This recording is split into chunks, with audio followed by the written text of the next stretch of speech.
All right, Alexis, what has caught your interest today? The movie that Grandma and Grandpa were talking about, the Imitation Game. Oh, yes, The Imitation Game. So, that is a movie about a guy named Alan Turing and the work he did code breaking in um World War II. So, here.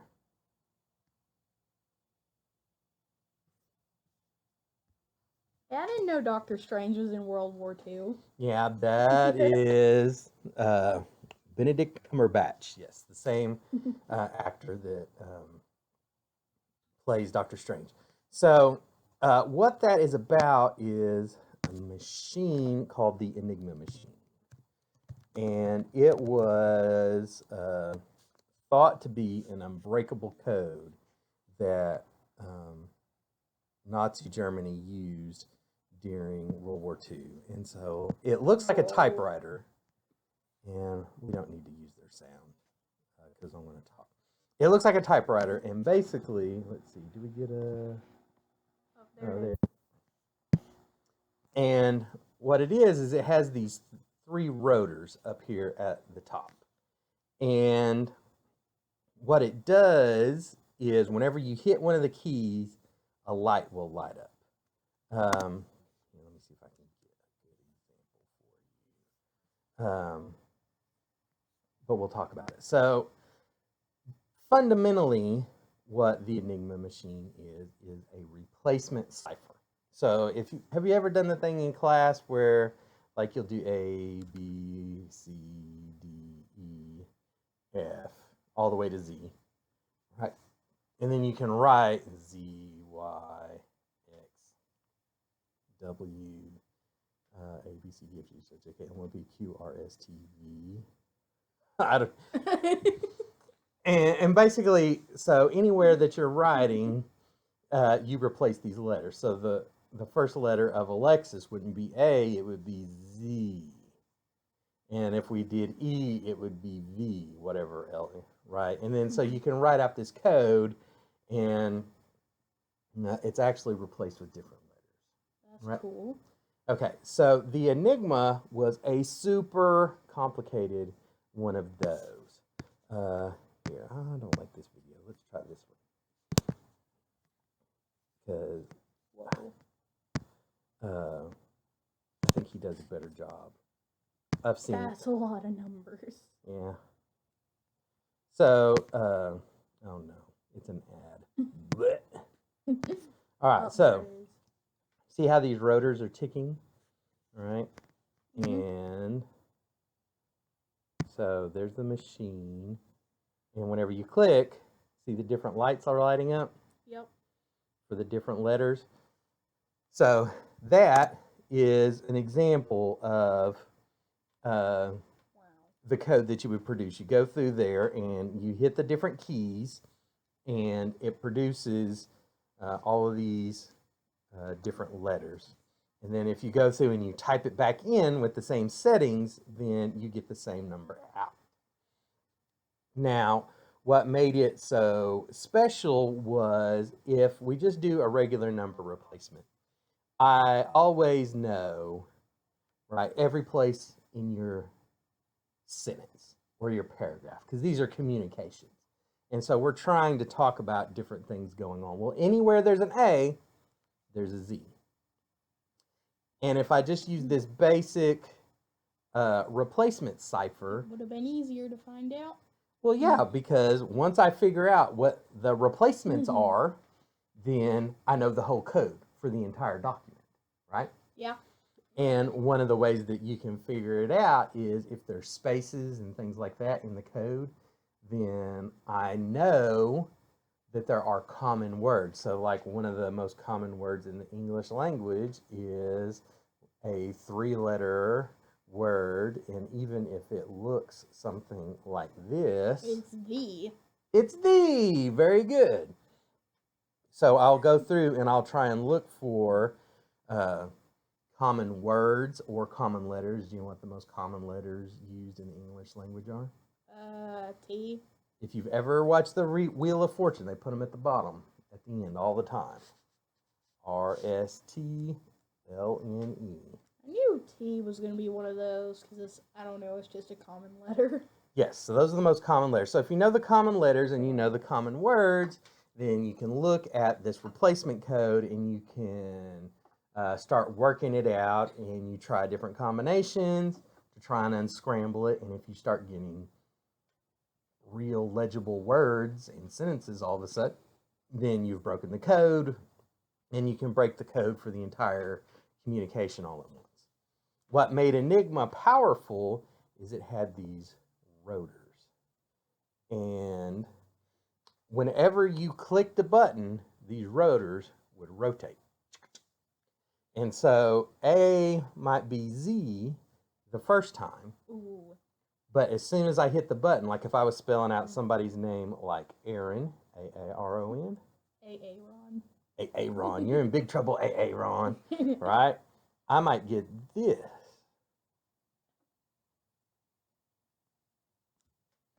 Because as soon as I hit the key for the first A, one of these rotors rotated and it changed it to a T. Yes. And that meant that, so there was 26 positions on here, and there were 26 positions on this one, and there was 26 positions on this one. And after it went around 26 times on this one would click once. And then after it went around another 26, this one would click, and after this middle one went around 26 times, then this one would click. Actually, that's backwards. Like the way the machine actually worked is the one on the far right was the one. Went right to left. Yes. So this was what they called the fast rotor, and then they had the middle one, and then they had the slow one. That was the slow rotor. Does the medium one have a speed? Well, they didn't really have a name for it. So that means if we look at our calculator, so that is 26 times 26 times 26. Whoa. Right? And that means that you would have to have a communication that was 17,576 letters long before the pattern ever repeated. Whoa. I don't know, I could probably talk that much. Oh, you do. I'm guaranteed. And with just these rotors, they say that there's over 100,000 combinations. Wow. But that's not where they stopped. So if you look on this thing, we're going to scrub a little more. And so this is a good video you can watch. Okay, so this in the front is called the plug board, right? And what happens in the plug board is you can plug these in and it will swap letters. What? And so the early models, you could have 6 plugs. And so you could swap letters. And then in the later ones, you could plug them in and they would swap. You could swap up to 10 letters. And so whenever they did that, then the potential combinations were like 100 billion, I think is. If we watch this thing, the guy calculates it out, but it's huge. We could just like pull the plug and like swap 2 letters. Right. Well, so after everything had gone through the rotors, so let's say we hit the key A, and it went through the rotors, and it got turned into a B, a C, a D, and then it came out. The plug board had a pattern that you could set up, and the Germans call it a Stecker pattern. A stecker? A Stecker, yes. It's only appropriate if you add that little sh in there. A stecker. Stecker pattern, yes. Mm-hmm. And so let's say our Stecker pattern turned that D into an R. So we're going to type in the first letter of your name, and when we hit A, it turns into R. Wow. And whenever we send the code, either through radio or through like a telegraph or a teletype transmission, however we send it, the guy on the other end, he sets the settings up the same way that we have ours. And whenever he goes in, he pushes in R, and it comes out and it goes through basically the same reverse, and he gets an A whenever he hits the first letter of your name. Whoa. So Dang. this was really complicated. And so, yeah, this is the number that he comes up with when he does the math. And it's, so that's Whoa. Gosh. hundreds, thousands, millions, billions, trillions. Yeah, so it's like a huge number. Now, How can you possibly count that high? that is, so Alan Turing, let's look. Let's look at a picture of Alan Turing. Alan Turing. So he's a famous guy. He's British. He was considered to be father of computing. And so he was the head of the British cryptanalysis program for England during World War II. And he ran it out of this place called Bletchley Park. And so part of the problem, or so I say part of the problem. So he was tasked with cracking these codes because they were very important. Do you remember when we watched the movie, was it Greyhound? Yep. So I think that's based off of a book. Oh, that's going to be terrible. Oh, no, there we go. Greyhound, First Battle. I think the book's called The Good Shepherd because it's about the destroyer shepherding the... So in this movie, what's happening is England was cut off. And so the only way they could get supplies is from across the sea, from places like the United States. And the submarines thought, you know what, we're not going to let that happen. That's right. So they would have these big convoys, and the German U-boats, they called them wolf packs. And they would coordinate with the Enigma, and they would come out and they would surround these convoys and they would attack them. And the naval Enigma was one of the last ones that got cracked. They also used it for pretty much all of their war communication. The Army used it, the Air Force used it. So their Air Force was called the Luftwaffe, and the Navy was called the Kriegsmarine. The Kriegsmarine? Yeah, Krieg's one of their words for war, so it's basically meaning like the War Marine. Yeah, kind of. So it was really important to crack these codes, and the Enigma was very powerful. It was a great piece of technology for its time, but it had a couple of critical weaknesses. Really? Yeah. So did you hear me talking to Grandma and Grandpa about one of the weaknesses? Because they talk about it in the movie. I mostly heard the 16 plugs and how there were, I don't know, a lot of different codes that could be. Okay. So one of the sort of weaknesses of the Enigma, if we draw our little Enigma machine, and well, it's a little box. That's the lights, and here's the little typing board. The box. Is that it's cash register? Is that the way the system was set up? It was impossible for a letter to code as itself. Oh yeah, I heard that too. Yeah, so if we were coding your name, we put this A in here. It can be any of 25 letters of the alphabet. It will never be an A. I think it would confuse people a lot more if you had a letter as itself, like throw them off. It would. So that would increase. I don't think Keyspace is the most appropriate name for it, but it kind of describes the number of different combinations and permutations that you can have. Well, you can at least check one letter off the list of like 25 other possible letters. So if we have, so A, L, E, X, I, S, so that's 1, 2, 3, 4, 5. So we've got 6 possible combinations. If there's 25 letters in there, right, then we can, it's 25 times 25, that many times, how many combinations we can have.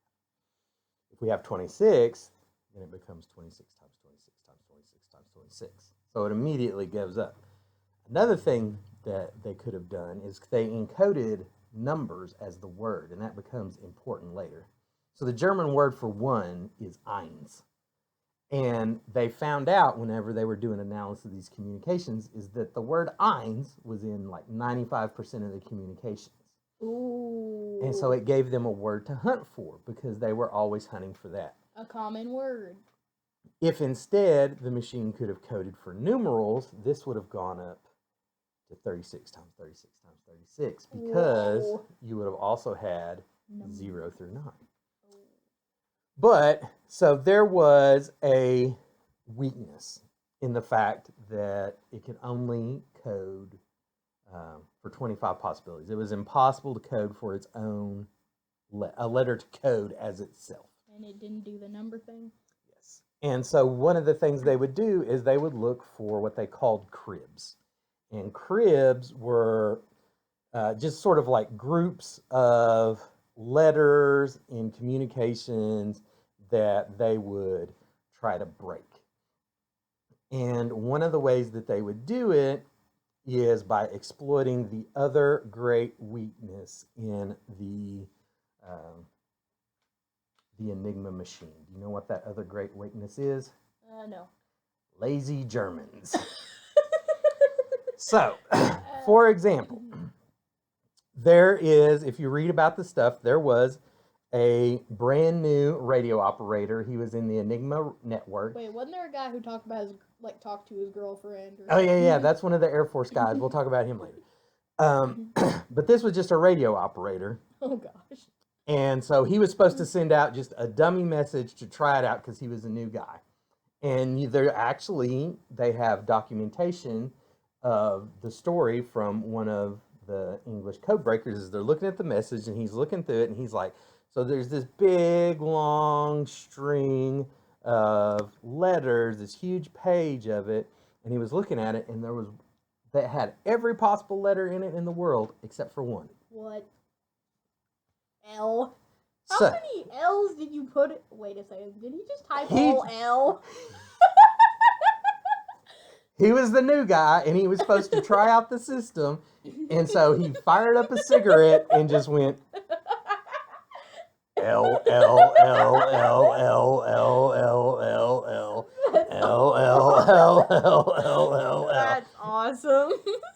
And then hit send. It's like when Aubrey gets the phone from us, it's just like emoji, emoji, emoji, emoji. Yes, and so they had it basically broke the code for that day because not only could they tell, like they had a basic understanding of how the machine worked, but if you've got like 30 letters and you know that he's just hitting the L key over and over and over again, yeah, then you have some idea what settings on the machine can we set so that when you hit L one time you get an A, and when you hit L the second time you get a C, and when you hit L the third time you get an F. And so they were able to break the code. That's hilarious. They would also do things, yes. So one of the Air Force generals was famous for using the Enigma to ask about his girlfriend. There was a station in North Africa that was a very sleepy station, and they would basically encode this almost every day. Nothing to report. Nothing to report. Wait, and every day?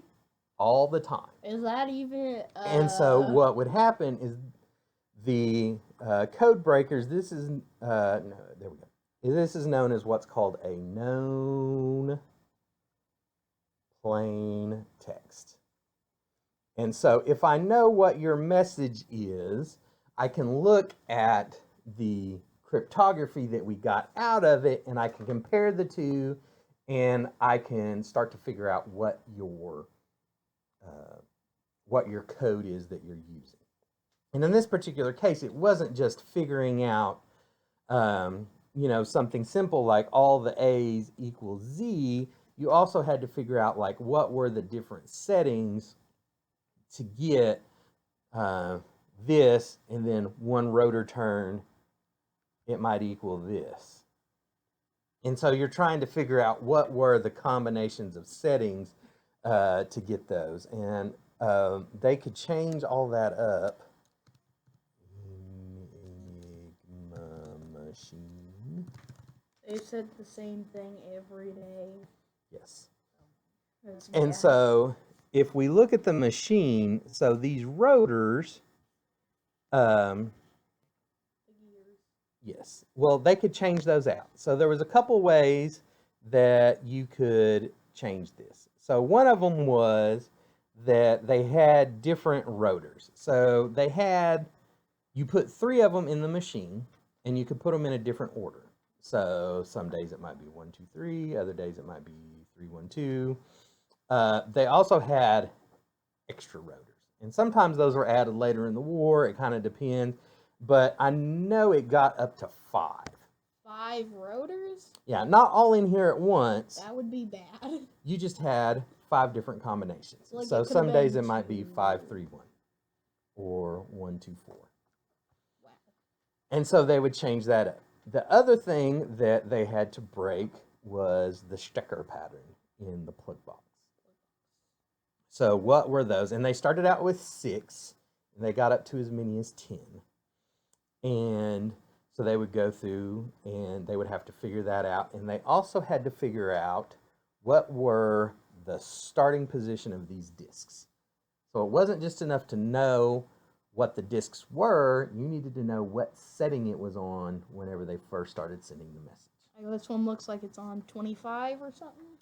Yeah, I don't know if it's 25 or 1. I don't know if you read it from the top down or not. It's on something similar to that. And so, but that was also a weakness because early on, Poland, they're the one, actually one of the first ones to start breaking it because Poland was invaded first. Oh. They had inside info. Well, they were motivated because they were getting invaded. That's funny. And early on, the Germans were using systems that were less secure. And so one of the things they would do, there was a lot of different ways to sort of tell the person you're communicating with what the code was that they needed to break the code. So one of them was they had sort of a global code. It was for everybody that day. And yeah. And then you would encode in the starting position, and it would be like a little 3-letter thing. And early on, that would be the very first line, and they would do it twice. What? They would put that twice at the beginning. So I don't know, to make sure that you got it. Make sure that we understood 3 letters. Yes. But can you see the problem here? You said it twice. So I know if I know your procedure, these 2 letters are the same letter. Yeah. These 2 letters are the same letter. And these 2 letters are the same letter. If they typed it in the machine, you would kind of start knowing what pattern they were going in. I could look in there and I could use some mathematic analysis to sort of break down what those relationships were, and I could start to get more information. And then pretty soon they stopped doing it twice. Good. Like, not good, but it was at least a logical decision. Sorry. Sometimes they would have code books, and so everybody would be on a certain code for a day. And they were made so that the codes went up this way. So when you were done with that day, you would tear it off so that people couldn't break. If your position got overrun, they couldn't break your past communications by looking at your codes. Are we sure everyone did that? But don't they still have your codes for, like, the future? Well, then, if you knew positions were getting overrun, you'd change it. Oh. From what I understand, one of the things they did with the Navy is they had a second code book. And so the first part of it might be something really weird, like this. And this was like a code for a second book, and you would go look up what these meant, and that would tell you what the rest of the transmission was coded with in Enigma. Triangle, snake, and T. Yeah. That may be a bad example, but basically they had a secret code book that told them what codes to use to communicate. And so part of the process of trying to figure out this machine was they would capture machines. So they would go get the machines, and there was a commercial version that came out before the war that companies would use. Why? Why did you not destroy those? I don't. Well, Doesn't that pose like a threat? well, there was the German companies that made them. Okay, so maybe not. And so they would sell them to other German, and it didn't have a plug box on it. So it just had the wheels. They would try and capture the machines. So if you overran a position, you would try and capture the machine. Apparently they bought some of these. They actually just straight up bought some. What? They would try and overrun the positions, and that is so. Have we watched U571? No, we haven't. Okay. There's a movie called U571, and it's basically about this whole thing. And it's a mission. It's fictitious. Another ad. I'm so thrilled. Bruh. 2 ads. What did we do to deserve this? Oh, there it is. So it's about guys. They're sneaking on a U-boat for the purpose of. Whoa. Yeah, they're getting attacked by a German destroyer at the end. But they sneak onto this U-boat to try and steal a naval Enigma. And in reality, the Navy had a different version of the Enigma. Towards the end of the war, they had one that had 4 reels instead of just 3. They actually snuck onto a U-boat? In the movie, yes. I was like, how do you... We'll watch the movie sometime. It'll be worth it. It'll answer all of your questions. So they would try and capture the machines. They would try and capture code books. And sometimes they would capture the dudes. So they would capture the radio operators. Oh my gosh. And they would be like, hey, how is it that you guys are running your machines? And they would tell them stuff about, the guy hitting the L's. It was like, oh yeah, they tell us to do that all the time. You send out a dummy message and you just fire that out. Or one of the things they would do is in your, let's see, Enigma Machine. I know them being lazy benefits everybody, but it's just kind of painful to see that this is very, how illogical this is. Well, it was good for us all, I guess. Well, so yeah, it was. They had rules about how you could set up your Stecker pattern. And so, for example, there was a rule that you could not have 2 letters that were close together on the keyboard steckered together. Why? So you see this S there? Yeah. It could not be a Q, a W, an E, a D, an A. That's terrible. A Y, or an X. That just rules out so many possibilities, man. That's right. It reduced the number of combinations. They also had policies about requiring the use of the Stecker. So required. Oh my gosh, how annoying would it be if you were trying to find out the Stecker pattern, but they're just like, ha ha ha, we didn't switch anything? Well, because that's part of those potential combinations, is that we do none. We don't switch anything. We just leave it and we let it roll. They also had rules about how often you could use the wheels. So if you use wheel number 1 the day before, you could not use wheel number 1 the next day, or something like that. And so what they did is when they started finding out that kind of information, it started reducing the amount of combinations that they actually had to solve for. And one of the things that they used for it is a thing, they called it a bomb. A bomb? Yes. So Turing, but it was spelled with a B. You mean an E? That's what I said. An E. I thought you said a B. I was like, bomb is already spelled B. No. So this is the bomb machine. Whoa. And it is an mechanical computer, That's basically. Awesome. So all of these, let's choose another color. Let's go full red. So all of these little wheels are basically copies of Enigma wheels.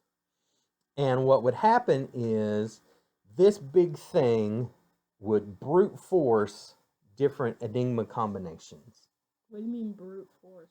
So brute force is what you think of whenever you watch somebody trying to break a password on TV. So if I have a 5-number combination, these are all zeros, right? So I put in 0, 0, 0, 0, 0, 0, 0, 1. Oh, that. Right? You just try every combination just as fast as you can. Every cryptographic system is susceptible to a brute force attack. It just depends on if it's robust enough so that it will hold out long enough that it's not worth it. So, like a modern encryption with a strong enough key, like you can crack it, but it'll take 1,000,000 years. And so it's good enough, with a modern computer. Does that make sense? So it's possible, but if you it's good enough, it will take them so long they'll just be like, you know what? No. That's right. So actually, the way that you figure it out is you measure out how much what there's called entropy or randomness, and how long it takes to. Yeah, I know I can't spell. It's terrible P. So the computing difficulty. So there are certain math problems that are harder for computers. It takes more power. It takes more time. And you calculate all that together and you figure we'll cut it in half because we can't guarantee that they're going to start at 0, 0, 0 and then just go through 2. You figure that, within half the time it would take to compute all of the possibilities, it could be cracked. And so then if that's a long enough term, then it's considered to be safe. So that's what they would do with this thing, is they would go through and they would take their different cribs, is what they call them. It's their different piece of text. It was what their known plain text. So, like the one word. So sometimes they were looking for eins, yes.